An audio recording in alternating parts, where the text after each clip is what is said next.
और आज बात राष्ट्रवाद में प्रधानमंत्री नरेंद्र मोदी के गुजरात दौरे। क्या चुनाव के ऐलान से पहले ही गुजरात का माहौल फुल ऑन चुनावी हो गया है? प्रधानमंत्री मोदी गुजरात के दौरे पर हैं, लेकिन सवाल आज की तारीख का यह है कि मोदी तो गुजरात में हैं, लेकिन अब की बार विधानसभा चुनाव में गुजरात के दिल में कौन है? क्या केजरीवाल और राहुल गांधी गुजरात में नरेंद्र मोदी को टक्कर दे पाएंगे, या फिर प्रधानमंत्री मोदी ने अपने इस दौरे से गुजरात में जीत का पूरा माहौल सेट कर दिया है? अपने 2 दिन के दौरे के दौरान प्रधानमंत्री मोदी गुजरात में कई विकास परियोजनाओं की सौगात दे रहे हैं। आज प्रधानमंत्री मोदी ने सूरत में 3400 करोड़ रुपए से ज्यादा की लागत की कई विकास परियोजनाओं की आधारशिला रखी। उसके बाद भावनगर में पीएम मोदी ने एक जनसभा को भी संबोधित किया। पीएम मोदी ने भव्य रोड शो किया। अब से थोड़ी देर बाद करीब 7 बजे प्रधानमंत्री मोदी अहमदाबाद के मोटेरा में नरेंद्र मोदी स्टेडियम में 36वें राष्ट्रीय खेलों के उद्घाटन की घोषणा करेंगे। मोदी रात करीब 9 बजे अहमदाबाद के जेएमडीसी मैदान में गुजरात सरकार के नवरात्रि उत्सव में भी शामिल होंगे। प्रधानमंत्री शुक्रवार को गांधीनगर और मुंबई सेंट्रल के बीच पहली वंदे भारत एक्सप्रेस ट्रेन को हरी झंडी दिखाएंगे। अहमदाबाद मेट्रो परियोजना का उद्घाटन भी करने वाले हैं प्रधानमंत्री नरेंद्र मोदी। मतलब चुनाव के ठीक पहले गुजरात के लिए तोहफों की बहार ले आए हैं। और एक तरफ पीएम मोदी गुजरात चुनाव से पहले विकास योजनाओं की बौछार कर रहे हैं, तो दूसरी तरफ पंजाब जीतने के बाद अरविंद केजरीवाल की नजर गुजरात पर है। केजरीवाल लगातार गुजरात का दौरा कर रहे हैं, ताबड़तोड़ रैलियां कर रहे हैं। इतना ही नहीं, अरविंद केजरीवाल ने दिल्ली की तर्ज पर गुजरात में फ्री वाली पॉलिटिक्स का भी दांव खेल दिया है। चुनावी रैली में केजरीवाल अब तक गुजरात में कई वादों की बरसात कर चुके हैं। उन्होंने कहा फ्री बिजली देंगे, मोहल्ला क्लिनिक की भी बात की है। केजरीवाल गुजरात की जनता को अपने तरफ लाने की तमाम कोशिशें कर रहे हैं, लेकिन सवाल है कि क्या नरेंद्र मोदी के गढ़ में केजरीवाल बीजेपी को टक्कर दे पाएंगे? दोनों ही पार्टियां अपने अपने जीत का दावा भी कर रही हैं। इस साल के अंत में गुजरात में चुनाव होने हैं, लेकिन चुनाव के ऐलान से पहले ही आरोप प्रत्यारोप का दौर भी चल रहा है। हालांकि अगर आप दोनों पार्टियों को सुनेंगे तो ऐसा लगता है जैसे पूरा चुनाव आम आदमी पार्टी और बीजेपी के बीच बनकर रह गया है। कांग्रेस कहीं दिख ही नहीं रही। राहुल गांधी एक पदयात्रा कर रहे हैं, एक भारत जोड़ो यात्रा कर रहे हैं, वो केरल में चल रही है। चुनाव गुजरात में होना है, वो कहीं किसी दूसरी दिशा में है। और यहाँ केजरीवाल बीजेपी के लिए कुछ बोलते हैं, बीजेपी केजरीवाल के लिए कुछ बोलती है। पूरा माहौल बीजेपी बनाम आम आदमी पार्टी बनता जा रहा है गुजरात के अंदर। एक बार सुनिए क्या क्या बातें कही गई हैं, फिर आगे की बात।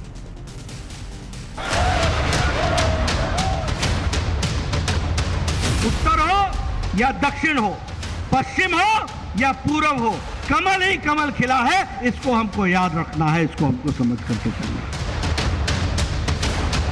भारतीय जनता पार्टी को बहुत जबरदस्त तकलीफ होने वाली। कहते थे कि इनकी 66 सीट ऐसी है अर्बन एरियाज में जहां बीजेपी कभी नहीं हारी, ऐसे क्या कहा जाता था। इस बार उन 66 सीट में भी आप देखना काफी तकलीफ होने वाली है। वो सारी सीट नहीं जीत रहे वो लोग।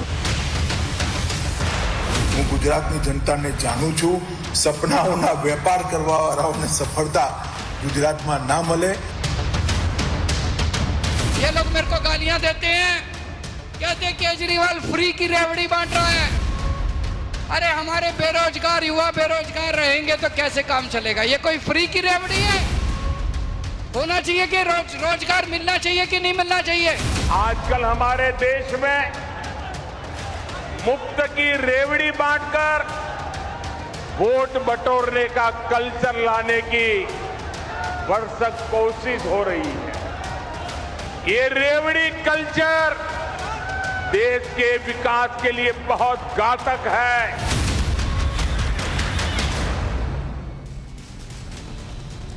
यानी आपने जितने बयान सुने उसमें या तो केजरीवाल दिख रहे हैं, नरेंद्र मोदी दिख रहे हैं, अमित शाह दिख रहे हैं, बीजेपी के नेता दिख रहे हैं और केजरीवाल दिख रहे हैं। कांग्रेस पार्टी गुजरात चुनाव में कहां है ये पता ही नहीं चल रहा। आज प्रधानमंत्री मोदी ने अपने दौरे के दौरान इशारों में विज्ञापन को लेकर केजरीवाल सरकार पर हमला भी बोला, तो वहीं डबल इंजन की सरकार के फायदे भी गिनाए। किसी शोर शराबे के बड़े बड़े विज्ञापन के पीछे पैसे बर्बाद किए बिना ये सारे काम हो रहे हैं साथ, क्योंकि हमारी प्रेरणा और लक्ष्य कभी भी सत्ता सुख नहीं रहा है। हम तो हमेशा सत्ता को सेवा का माध्यम मानते हैं, ये हमारा सेवा का यज्ञ चल रहा है। डबल इंजन की सरकार है तो स्वीकृति भी तेज गति से मिलती है और काम भी उतनी ही तेजी से होता है। ऐसे में आज के सवाल राष्ट्रवाद में गुजरात में मोदी, लेकिन गुजरात के दिल में कौन? विकास वर्सेस रेवड़ी, किसका मॉडल चलेगा? गुजरात की जीत सील, 2024 की डील भी होगी क्या? मोदी का शंखनाद, टिक पाएंगे राहुल केजरीवाल क्या? और क्या गुजरात का चुनाव बीजेपी वर्सेस आम आदमी पार्टी होने जा रहा है? चर्चा करने के लिए प्रेम शुक्ला बीजेपी के प्रवक्ता हमारे साथ जुड़ रहे हैं, रीना गुप्ता आम आदमी पार्टी की प्रवक्ता हमारे साथ जुड़ रही हैं, प्रदीप जैन पूर्व मंत्री हैं कांग्रेस के, हमारे साथ जुड़ रहे हैं, और रोहन दुआ फाउंडर हैं द न्यू इंडियन के, हमारे साथ जुड़ रहे हैं, पत्रकार हैं। आप सभी का बहुत बहुत स्वागत है। प्रेम शुक्ला जी, प्रधानमंत्री नरेंद्र मोदी वैसे तो गुजरात जाते रहते हैं, लेकिन अभी जिस तरह से चुनाव के ठीक पहले वो बार बार जा रहे हैं, अमित शाह जा रहे हैं और इतनी सारी परियोजनाओं की आधारशिला रखी जा रही है, गिफ्ट दिया जा रहा है, इसको देखने का एक दूसरा नजरिया ये भी कहा जा रहा है कि वहां मामला आपके लिए कहीं मुश्किल तो नहीं है और इसलिए वोटर को अपनी तरफ लाने के लिए तो ये सब नहीं कर रहे हैं आप लोग। गुजरात में लगातार विकास कार्यों को गति प्रदान करने का काम आदरणीय नरेंद्र मोदी जी के नेतृत्व में हुआ है। अब 2001 से लेकर 2022 तक आदरणीय मोदी जी ने गुजरात के विविध शहरों को विविध विकास परियोजनाओं से लैस किया है।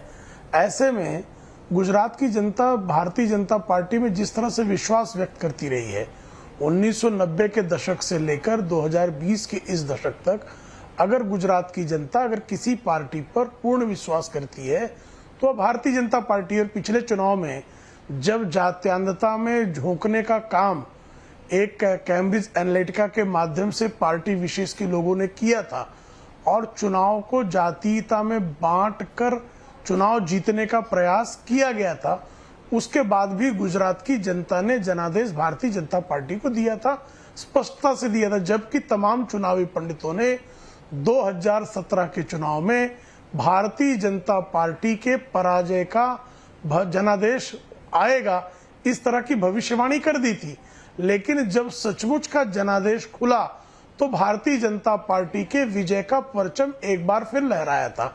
इस बार भारतीय जनता पार्टी 150 से अधिक सीटें गुजरात में निश्चित तौर पर जीतेगी, इसका संकेत गुजरात की जनता दे रही है और मुझे इसमें कोई संदेह नहीं है। लेकिन सर दो बातें इसमें, एक प्रेम शुक्ला जी ये कहा जा रहा है कि एक एंटी इनकम्बेंसी जो है वो इतने साल की इकट्ठा हो गई है कि शायद इस बार हो, और ये कोरोना के संकट काल के बाद चुनाव हो रहा है और इसलिए जो इतनी परियोजनाएं और इतने गिफ्ट जो दिए जा रहे हैं ये संकेत हैं कि थोड़ी घबराहट है।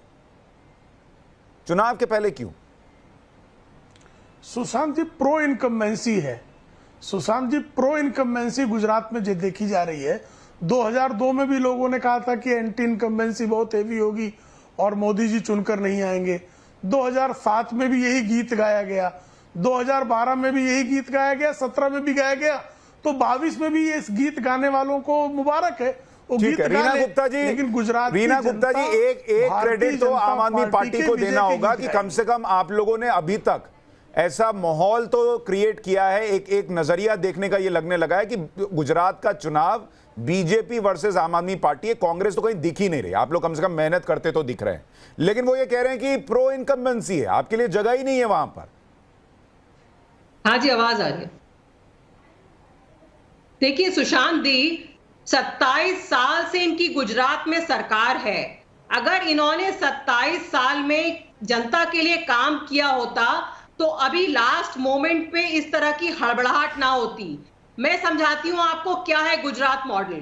गुजरात मॉडल ये है कि पिछले 27 साल में सिर्फ भारतीय जनता पार्टी के जो नेता हैं वहां पे वो सिर्फ अमीर हुए हैं और भारतीय जनता पार्टी के दोस्त वहां पे अमीर हुए हैं। खुलेआम धड़ल्ले से गुजरात में शराब बिक रही है। हर साल 15,000 करोड़ अवैध शराब का जो वहां पे घोटाला चल रहा है उसमें कौन कौन भारतीय जनता पार्टी के नेता इन्वॉल्व है, पहले तो इस बात का जवाब दिया जाए।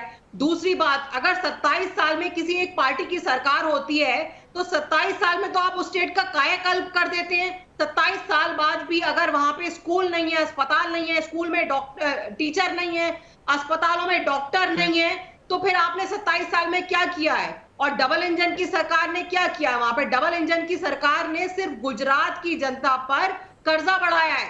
सुशांत जी, आपको पता है कि एक दिन में 44 करोड़ ब्याज देती है गुजरात की सरकार कर्जे का। इतना कर्जे में डुबोया हुआ गुजरात की सरकार को इन्होंने। और अभी तो अरविंद केजरीवाल की एंट्री नहीं हुई है और भारतीय जनता पार्टी बैकफुट पे चली गई है। आप देखिए, जो भी हमने इशू रेज किया है, हमने पुलिस कर्मियों का इशू रेज किया, एक हफ्ते के अंदर सरकार ने 550 करोड़ का पैकेज अनाउंस कर दिया। हमने मालधारियों का इशू रेज किया, इन्होंने कैटल का एक्ट वापस ले दिया। जब एक्स सर्विसमैन का इशू रेज हुआ तो जो 1 लाख का हर्जाना था इन्होंने बढ़ा के 1 करोड़ कर दिया। तो देखिए, आम आदमी पार्टी की एंट्री होने से पहले आपको ऑलरेडी वहां पे अरविंद केजरीवाल इफेक्ट और रीना जी, 2 प्रश्न है फिर। भारतीय जनता पार्टी रीना जी, 2 प्रश्न है। रीना जी, 2 प्रश्न है। 27 साल में कुछ काम नहीं। रीना जी, 2 प्रश्न है। एक प्रश्न ये है कि अगर ये शराब, अवैध शराब का वहां पर धंधा चल रहा है जिसमें बीजेपी के लोग भी शामिल हैं, या बीजेपी के लोग ही अमीर हुए हैं, जनता गरीब हो गई है, ना अस्पताल है, ना स्कूल है, कोई व्यवस्था नहीं है, तो 27 साल से जनता इनको मौका क्यों दे रही है? पहला प्रश्न। और दूसरा, जो मुद्दे आप उठा रहे हैं, अगर ये उसको केटर कर दे रहे हैं, उसको पूरा कर दे रहे हैं, तो फिर पब्लिक आपको क्यों मौका देगी? देखिए सुशांत जी, 27 साल से इनको मौका इसलिए मिल रहा है क्योंकि कांग्रेस ने वहां पे कोई ऑपोजिशन नहीं बना पाई। और कांग्रेस के जो एमएलएज हैं, हमने अक्सर देखा है कि वो बिक के भारतीय जनता पार्टी ज्वाइन कर लेते हैं। ये पहली बार हो रहा है कि वहां पे जनता को एक अच्छा, मजबूत, ईमानदार विकल्प नजर आ रहा है। और जनता ने अरविंद केजरीवाल के दिल्ली के मॉडल के बारे में सुना है। जनता ने देखा है कि किस तरह 5 साल में दिल्ली में हमने बढ़िया स्कूल, बढ़िया अस्पताल, फ्री बस ट्रैवल, फ्री बिजली, ये सारे जो हमने वायदे किए हैं तब पे हमने डिलीवर किया। ठीक है, पॉइंट टेकन। आपका कहना है इससे पहले वहां विपक्ष के नाम पर कांग्रेस थी और वो टक्कर ही नहीं देती थी। प्रदीप जैन जी, आपकी कमी की वजह से ये जीतते रहे, पहला आरोप आप पर यह है। और दूसरा जो एनालिसिस अभी हो रहा है कि आप लोग हैं कहां? राहुल गांधी केरल में है, चुनाव गुजरात में होने वाला है, केजरीवाल दिखते हैं, नरेंद्र मोदी दिखते हैं, अमित शाह दिखते हैं, आपकी पार्टी का कोई चर्चा में ही नहीं है। सुशांत जी, एक तो सबसे पहले मैं आपके माध्यम से सभी लोगों को नवरात्रि की शुभकामनाएं देना चाहता हूं। नवरात्रि के इन पावन दिवस में मैं ये सोचने पर मजबूर हो गया कि जिस समय प्रधानमंत्री, देश के प्रधानमंत्री बने थे, पूरे देश के अंदर गुजरात मॉडल की बात होती थी। हमारे बुंदेलखंड में एक कहावत है, दूर के ढोल सुहावने होते हैं। आज गुजरात की क्या स्थिति है?